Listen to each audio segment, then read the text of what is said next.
الطاهرين المعصومين الذين أذهب الله عنهم الرجس وطهرهم تطهيرا.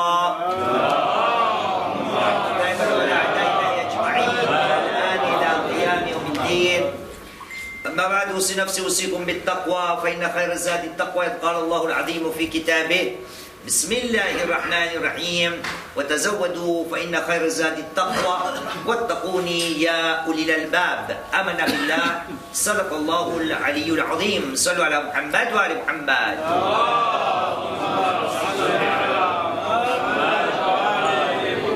أما بعد فقد قال الله العظيم في كتابه الكريم وهو أصدق القائلين وقوله الحق. بسم الله الرحمن الرحيم. لقد أرسلنا رسلنا بالبينات وأنزلنا معهم الكتاب والميزان ليقوم الناس بالقسط. آمنا بالله صدق الله العلي العظيم وصدق رسوله الكريم ونحن على ذلك من الشاهدين. رب اشرح لي صدري ويسر لي أمري واحلل عقدة من لساني يفقهوا قولي. صلوا على محمد وآل محمد. اللهم صل على محمد رفاكم بالصلاة على محمد وآل محمد. اللهم صل على محمد نور وجوهكم بالصلاة على محمد وآل محمد. اللهم صل على محمد طيبوا أنفاسكم بأعلى أصواتكم بالصلاة على محمد وآل محمد. اللهم صل على محمد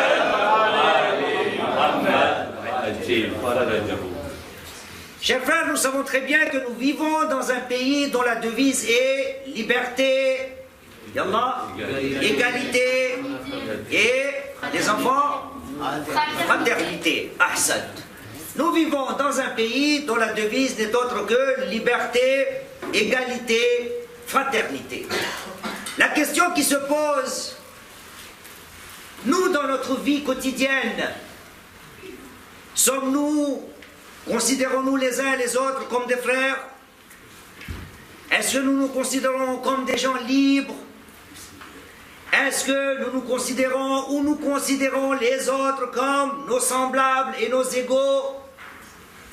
Voyez-vous, Allah subhanahu wa ta'ala, si on pose la question à Allah subhanahu wa ta'ala, quel est le but des prophètes? Pourquoi Allah subhanahu wa ta'ala a envoyé autant de prophètes, au nombre de 124 000 prophètes? Quel était le but? Il y a beaucoup de buts, beaucoup de choses à voir. Mais Allah subhanahu wa ta'ala, parmi les réponses à cette question, nous donne une réponse. Et il ne parle pas seulement de l'islam. Il ne parle pas seulement de Muhammad sallallahu alayhi wa sallam.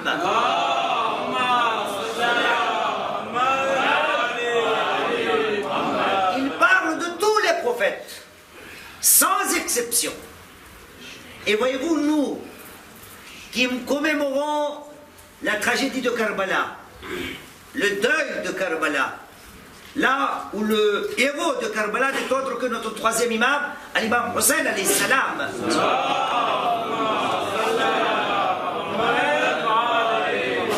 Quand nous avons eu nos salutations à Hussein alayhi salam, et nous nous rendons compte que quand nous le saluons, nous lui disons au Hussein, tu es l'héritier de Adam, tu es l'héritier de Nour, tu es l'héritier de Moussa, tu es l'héritier de Ibrahim, tu es l'héritier de Isa, tu es l'héritier de Muhammad sallallahu alayhi wa sallam. Allahumma salli ala Muhammad. Et donc nous qui vivons dans cette ambiance, quand nous disons qu'Al-Hussein est l'héritier des prophètes, quel était le but des prophètes? Est-ce que ce but-là existe chez moi dans ma vie quotidienne? Al-Hussein alayhi salam, s'il a donné autant de sacrifices parmi les buts de Al-Hussein, et parce que nous l'appelons en tant qu'héritier des prophètes, ce but-là aussi était présent. Mais est-ce que ce but a été atteint par Al-Hussein alayhi salam? Si ce n'est pas dans le monde entier, au moins pour moi, moi qui commémore la tragédie de Karbala. Voyez-vous, quand on pose la question à Allah subhanahu wa ta'ala, Allah, pourquoi tu as envoyé tes prophètes? Il nous donne la réponse. Il nous dit Bismillahir Rahmanir Rahim. chapitre 57, sourate Al-Hadid, le fer. Verset 25, il dit Bismillahir-Rahmanir-Rahim. لقد أرسلنا رسلنا بالبينات وأنزلنا معهم الكتاب والميزان. Pourquoi faire? ليقوم الناس بالقسط. Nous avons envoyé nos messagers avec nos signes clairs. Nous les avons envoyés, nous avons fait descendre le livre et la balance avec nos prophètes. Pourquoi faire? Pourquoi les prophètes ont été envoyés? Allah subhanahu wa ta'ala nous dit clairement لِيَقُومَ النَّاسُ بِالْقِسْطِ, afin pour que les gens établissent la justice. لِيَقُومَ النَّاسُ بِالْقِسْطِ. Les prophètes sont venus dans le but que nous soyons égaux. Et voyez-vous, si vous notez bien, si nous analysons bien ce verset, nous qui disons que notre dernier imam, l'imam Sahib al-Asr wal-Zaman, Ajjalallahu ta'ala farajul sharif,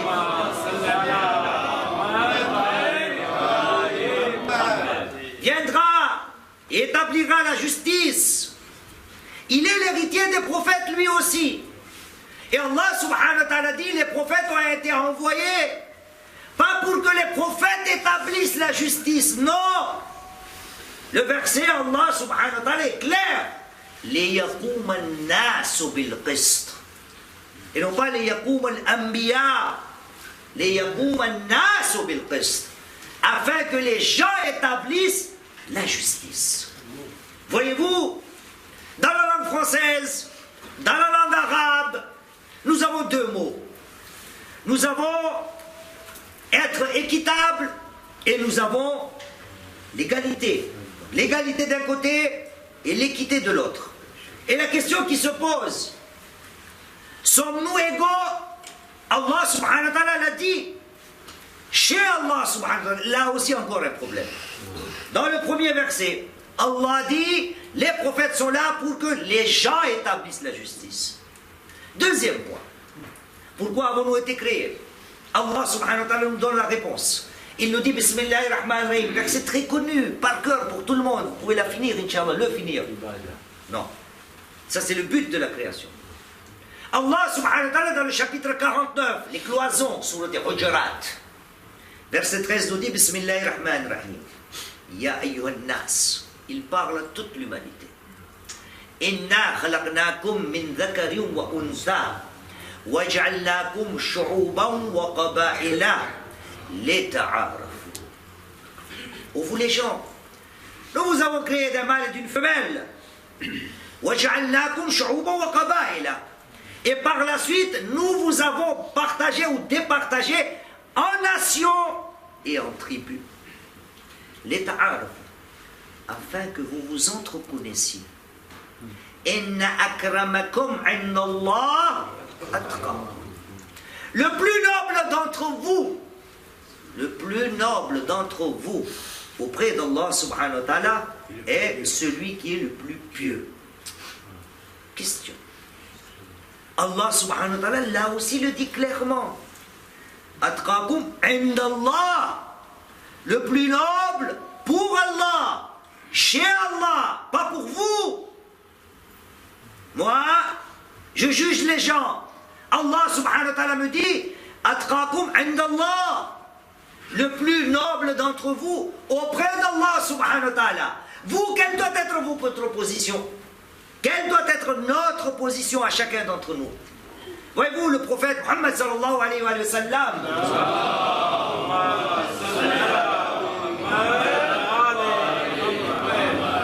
nous dit, quand Allah subhanahu wa ta'ala utilise Ya ayyuhan nas, le prophète aussi utilise nas. Il dit An-nas sawasiya. Les gens sont égaux. Les gens sont égaux. Ka'asnanil mishta. Les gens sont égaux de la même manière que les dents d'un peigne. Le peigne, funny. Le peigne. Aujourd'hui, je suis allé voir dans le dictionnaire. Dans la langue gujarati, le peigne, on l'appelle Non, fani c'est un mot très littéraire. Dantio. En Gujarati. Voilà, il est là. Merci Ashik Bhai. Ahsan. Sallu ala Muhammad wa ala Muhammad.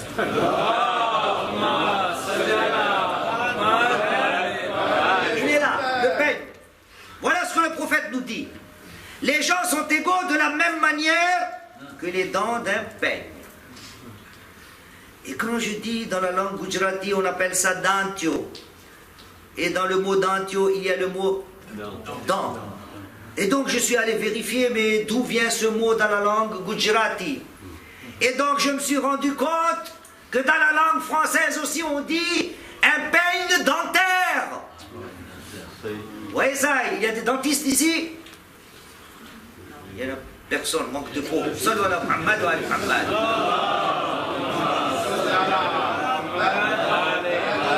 Et donc le prophète dit les gens sont égaux de la même manière que les dents d'un peigne. Allah subhanahu wa ta'ala nous dit ne jugez pas les autres. Le plus noble d'entre vous, pas auprès de vous, non, auprès d'Allah, est celui qui est le plus pieux. Nous sommes tous égaux, surtout entre nous. Allah subhanahu wa ta'ala va nous juger. Et donc après il y a la notion de la justice. Et là aussi je suis allé vérifier, je dis comment je vais expliquer à mon public qu'est-ce que être égal et qu'est-ce que être équitable. Et donc dans le dictionnaire on nous donne cet exemple et très bien défini dans les détails. Voyez-vous, les gens sont égaux. Mais Allah subhanahu wa ta'ala voudrait que les yaqoum an-nas bil qist, afin que les gens établissent la justice. Qu'est-ce que la justice? Qu'est-ce que al-adl? Eh bien, le dictionnaire nous répond al-adlu i'ta'u kulli dhi haqqin haqqah. La justice, c'est de donner ce qui appartient à la personne en face. Ce qu'on lui doit. Tout le monde parmi nous ici a le droit de mériter quoi? Le respect. Tout le monde est égaux. Voyez-vous, dans le temps, et de nos jours aussi c'est pareil. Les gens se sentent autant supérieurs aux autres, or que l'islam nous dit, et la France nous dit, liberté, égalité, fraternité. Les gens se sentaient supérieurs à cause de leur famille. Les gens se sentaient supérieurs à cause de leur patrie. Les gens se sentaient supérieurs à cause de ce qu'ils possédaient. J'ai deux anecdotes à vous donner. J'en ai parlé dans mes discours en Gujarati. Le prophète Muhammad sallallahu alayhi wa sallam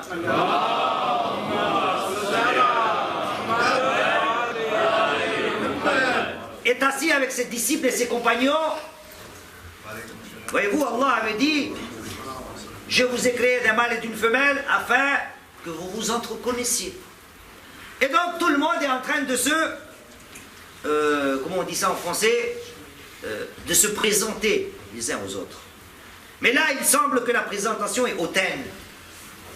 Les gens sont assis autour du prophète et chacun dit, moi je suis issu d'une telle famille.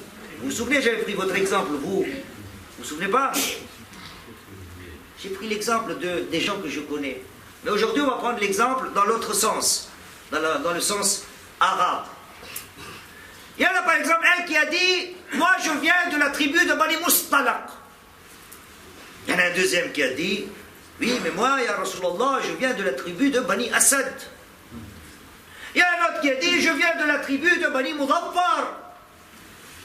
Il y a un autre qui a dit, moi je viens de la tribu de Bani Imran. Oui, aussi. Un autre qui a dit, je viens de la tribu de Bani Tamim. Et les gens se sentaient soulagés en faisant leur présentation. Que nous sommes quelqu'un, nous sommes issus d'une telle tribu. Et là, parmi les gens qui sont présents, il y a un des disciples du prophète qui est assis aussi, qui s'appelle Salman al-Farsi. Tout le monde donne sa présentation. D'où tu viens, issu de quelle famille. Et là, tout d'un coup, parmi les personnes, il y en a une personne qui pose la question à Salman. Donc je veux dire ironiquement, tout le monde sait. C'est un étranger. Il vient de l'Iran, du Perse, Al-Furs. C'est pour ça qu'on l'appelle d'ailleurs Salman al-Farsi. Qui le connaît?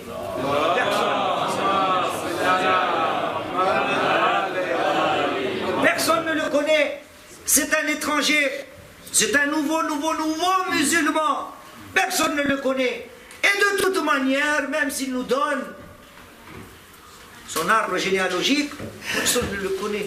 Nous, au moins, on nous connaît, Bani Nadir, Bani Mustalaq, Bani Tamim, et ainsi de suite. Et donc, quand la question est posée, et vous, Salman, vous êtes issu de quelle tribu?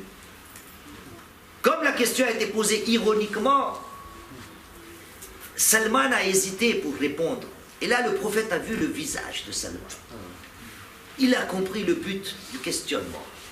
Il a dit à Salman, ne répondez pas, je vais répondre à votre place. Le prophète a dit, ne répondez pas, je vais répondre à votre place. Dans ma façon de dire, le prophète a mis à sa place tous ces gens-là.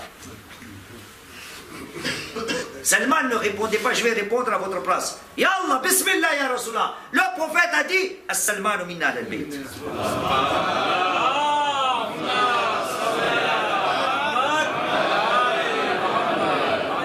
Je le dis souvent dans mes discours, sans distinction de race, classe ni place. Est-ce que ce fait-là existe chez moi en tant que musulman? Allah subhanahu wa ta'ala avait envoyé les prophètes afin que les gens établissent la justice. La justice. Notre premier imam, l'imam Ali ibn Abi Talib alayhi salam.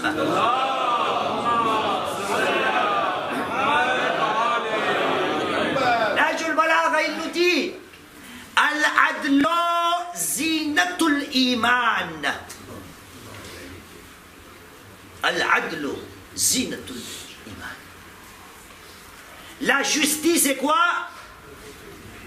Et la parure, la vitrine, la beauté, l'embellissement de la foi. Et donc, moi j'en déduis, celui qui n'a pas dans sa vie la justice est un croyant qui n'est pas beau, qui est laid. Pourquoi? Al-Adlu zinatul iman. Être juste, équitable, mais en même temps, égalité. Vous vous souvenez l'exemple que je vous ai dit? Nos dictionnaires, quand on leur demande, donc à Ayatollah Google, vous demandez différence entre justice et égalité, il vous donne un exemple. C'est l'exemple d'une course qui se fait sur un terrain de foot ovale. Et là, il vous dit, il y a deux genres de courses. Il y a la course de 100 mètres, là où tout le monde est aligné sur la même ligne. Là, c'est l'égalité. C'est l'égalité. Tout le monde au même rang. Début et la fin de la course, pareil. Mais quand il s'agit de faire 400 mètres, vous allez voir, Jeux olympiques, je ne sais pas, triathlon, biathlon, d'accord? À la télé, l'athlétisme, vous allez voir. Les gens ne sont pas alignés sur la même ligne. Et donc on se dit, oh, celui qui est devant là-bas, il est avantagé. Non, justement. Plus l'athlète est à l'extérieur, plus il parcourt plus vite. Il a une distance plus longue. Et donc qu'est-ce qu'on lui fait? On le place devant. Parce que lui, il est à l'extérieur. Et donc, voilà l'égalité et voilà la justice. Chers frères, est-ce que l'égalité, la justice existe chez nous? Et encore mieux, encore une autre narration de l'imam Ali alayhi salam, selon la Muhammad wa ali Muhammad.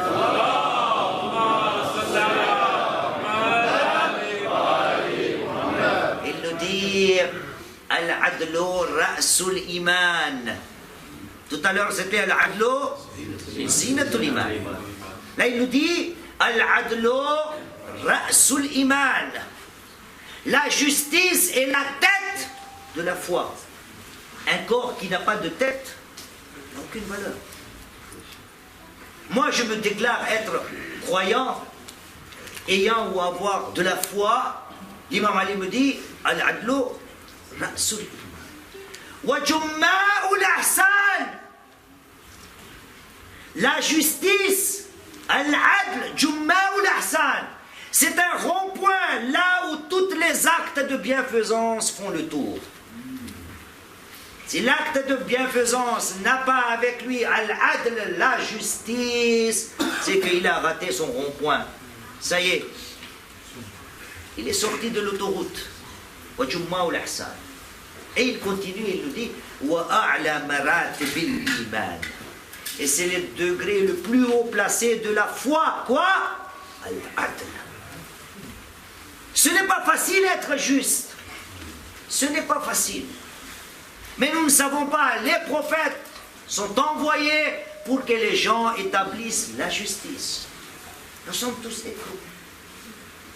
De nos jours, de quelle manière nous regardons et jugeons les autres? Je vous ai dit, je vais vous donner deux anecdotes. La première était celle de Salman al-Farsi. Mon grand problème avec vous, c'est la langue arabe. Mais on fait avec ce qu'on a. Et donc les frères qui comprennent l'arabe, vous êtes chanceux. Première anecdote, c'était Salman al-Farsi.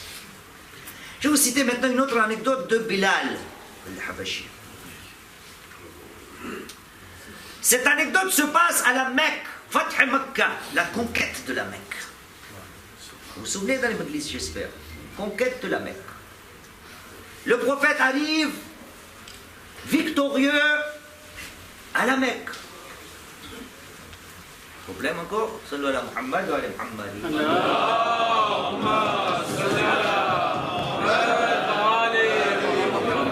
Sallu ala Muhammad wa ala Muhammad. Allahumma salli ala Muhammad. Sallu ala Muhammad wa ala Muhammad. Allahumma salli ala Muhammad wa ala Muhammad.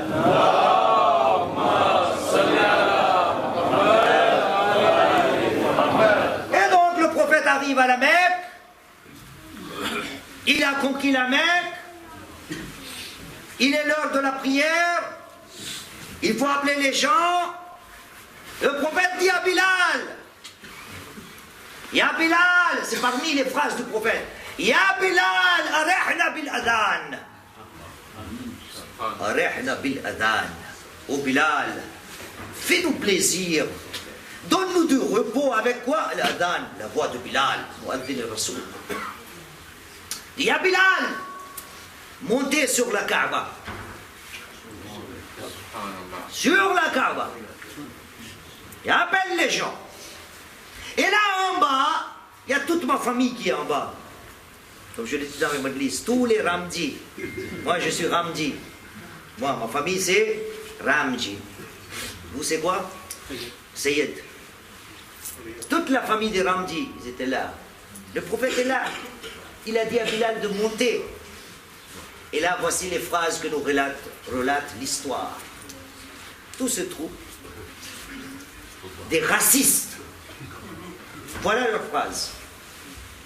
لقد أراح الله آباءنا أن ماتوا ولم ينظروا إلى هذا الأسود على ظهر الكعبة.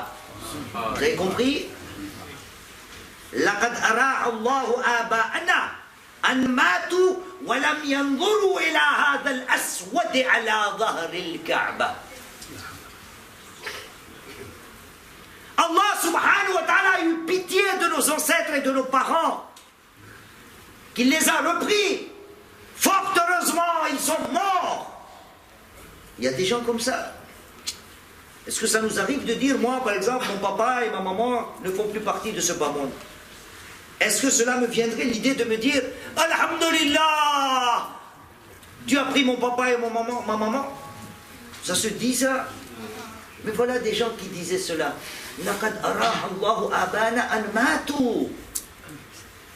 Dieu a eu pitié de nos parents. Il a été miséricordieux envers nos parents.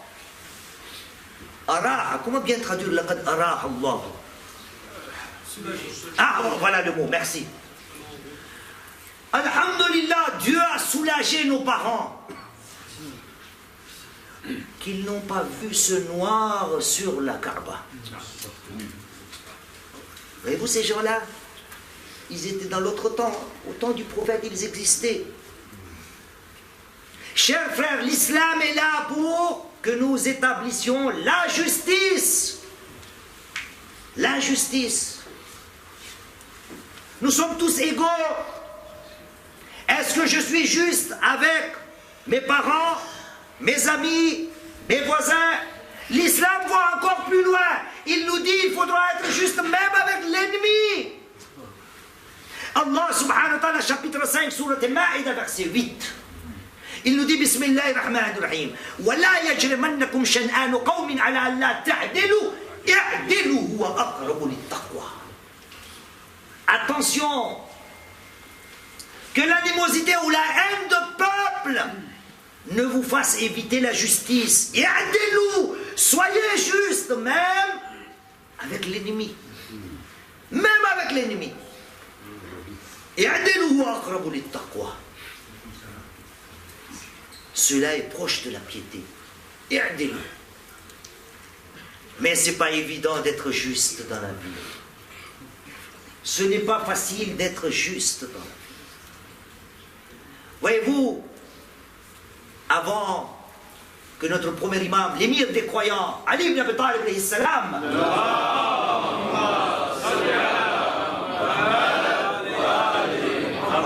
ne quitte ce bas monde, il appelle ses deux fils, l'un appelait l'autre. Tout d'abord, il appelle notre deuxième imam, l'imam Hassan al-Mujtaba alayhi salam.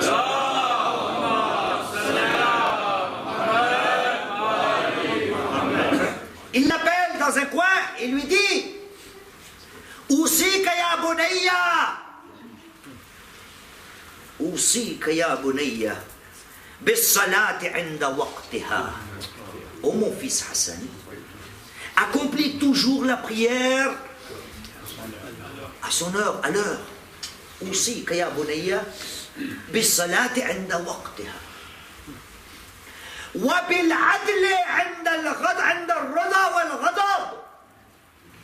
mon fils, c'est mon testament avant que je ne parte. Sois juste. Ne lâche jamais la justice.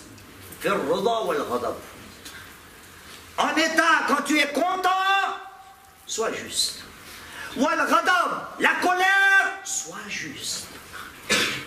Il appelle qui là? Al-Hassan.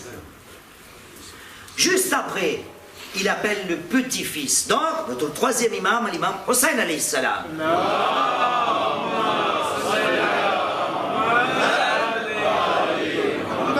Al-Hussein alayhi salam s'assoit auprès de l'imam Ali alayhi salam et lui dit Ya bunayya, Ya bunayya, Ousika bi taqwa Allahi fil ghina wal faqr. Oh mon fils,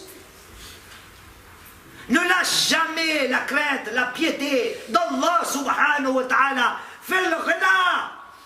Tu es riche, en état de richesse, là où tu n'as besoin de personne. Wal faqr, quand tu deviens nécessiteux dans la pauvreté. Oh mon fils Hussein, taqwa. Et après, wa bil adli ala as-sadiq wal adu. Oh mon fils, c'est mon testament. Sois juste avec l'ami et aussi avec l'ennemi. Être juste, ce n'est pas facile. La justice, les prophètes ont été envoyés pour que nous puissions, ou pour que nous établissions la justice. Les gens sont égaux. Nous devons être justes avec tout le monde. Et c'était quoi la justice? C'est quoi être juste? Dans mes discours, je prends l'exemple toujours du chef d'entreprise et de celui qui fait le ménage. Est-ce que celui qui fait le ménage a le droit de demander le même salaire que le PDG? Non. Non. Non. Le PDG a d'autres responsabilités. Celui qui fait le ménage comme moi, il fait quoi lui? Il achète 3-4 genres de chiffons là-bas chez Carrefour ou je ne sais pas où. Il achète 4-5 produits des détergents, des Ajax et je ne sais pas quoi, monsieur propre et tout ça. Il vient le soir, il fait le ménage, il repart et monsieur dit, moi je veux avoir 20 000 € par mois, c'est le salaire du PDG. Ça marche? C'est ça la justice.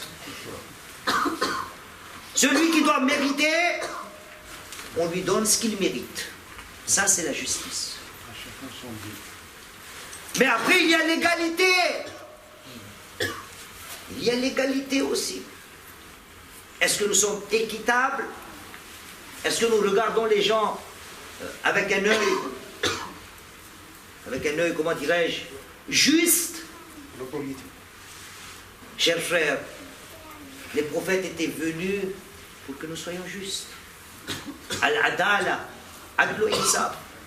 Allah subhanahu wa ta'ala, surat An-Nahl, chapitre 16, verset 90. Il dit, Bismillahirrahmanirrahim, Inna Allah ya'muru bil-adl wal-ihsan. Dieu nous ordonne. Il ordonne la justice, al-ihsan, la bienfaisance. Voyez-vous dans l'au-delà, Inch'Allah wa ta'ala. Moi je me dis, moi je vais passer tout sans problème. Moi je suis chef, c'est moi qui dirige la prière et tout, c'est moi qui fais les sermons de vendredi. Je traîne avec un turban, avec un chapelet. De quoi ai-je peur? Qui parmi nous sera en sécurité le jour du jugement? Je me fie trop à mes prières. Je me fie trop à mes actes de piété. Or que cette piété ne doit pas être entachée par l'injustice. Allah subhanahu wa ta'ala, chapitre 6, sourate An'am, verset 82. Voilà ce qu'il donne comme résultat. Il dit, Bismillahirrahmanirrahim, Alladhina amanu wa lam yalbisu imanahum bi dhulmin, ulaika lahumul amn wa hum muhtadun. Ceux qui ont cru, وَلَمْ يَلْبَسُوا إِيمَانَهُمْ بِظُلْمٍ, et dont la foi n'a pas été entachée par le vêtement de l'injustice, l'acte déplacé. Ces gens-là, c'est assurance tout risque. Eux, c'est garanti. À condition que la foi ne soit pas entachée par l'injustice. Voilà les gens qui sont bien guidés. Eux, ils ont compris qu'Allah subhanahu wa ta'ala avait envoyé les prophètes, pas pour que les prophètes établissent la justice, non, pour que les gens eux-mêmes, entre eux, établissent la justice. Comme je le dis souvent, faire un discours sur la justice, très facile. Écouter un discours sur la justice, très facile. Mais cela ne va pas venir avec un discours ou après avoir écouté un discours ou un khutbah ou un sermon du vendredi. Allah subhanahu wa ta'ala l'a dit très clairement, c'est une loi divine, une loi sine qua non d'Allah subhanahu wa ta'ala, qui se résume dans un seul verset du Coran. Allah subhanahu wa ta'ala dit, Bismillahirrahmanirrahim, chapitre 13, surat Ra'd, verset 11. Il nous dit, Bismillahirrahmanirrahim, Inna Allah la yughayyiru ma biqawmin hatta yughayyiru ma bi anfusihim. Ce n'est pas Dieu qui va venir dans la société pour ramener des changements. Inna Allah la yughayyiru ma biqawmin. Allah subhanahu wa ta'ala ne changera jamais l'état d'un peuple, d'une communauté, tant que les gens qui font partie intégrante de cette communauté n'essaient pas de changer eux-mêmes quelque chose. Ce n'est pas les prophètes qui vont établir la justice. Ils sont là pour que nous établissions la justice. Si je veux un changement dans ma vie du bon musulman, je dois me poser la question, suis-je juste dans ma vie? Est-ce que moi, surtout moi qui vis en France, dont la devise est liberté, égalité, fraternité, est-ce que ce principe-là, je l'applique dans ma vie? هذا والحمد لله رب العالمين. ربنا تقبل منا إنك أنت السميع العليم. بسم الله الرحمن الرحيم. والعصر إن الإنسان لفي خسر إلا الذين آمنوا وعملوا الصالحات وتواصوا بالحق وتواصوا بالصبر.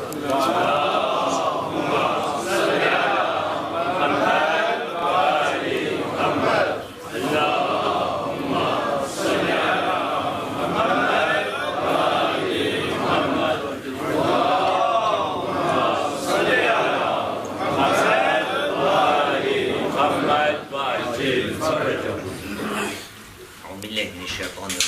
بسم الله الرحمن الرحيم. الحمد لله رب العالمين، ثم الصلاة والسلام على أشرف الأنبياء والمرسلين محمد. اللهم صل على محمد وعلى علي بن أبي طالب. اللهم صل على محمد وعلى فاطمة الزهراء.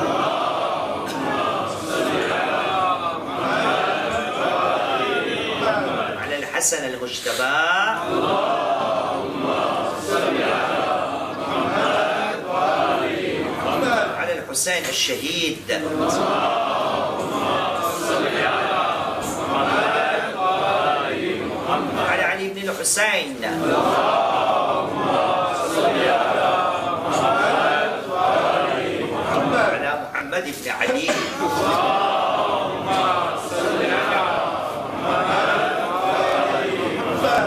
جعفر بن محمد. اللهم صل على محمد وعلى موسى بن جعفر. اللهم صل على محمد وعلى علي بن موسى.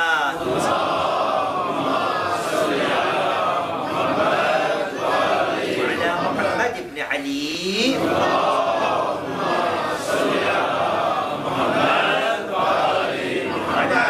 محمد.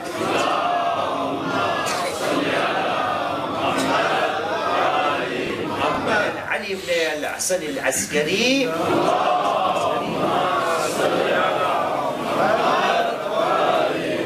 على الحجة القائم المهدي المنتظر.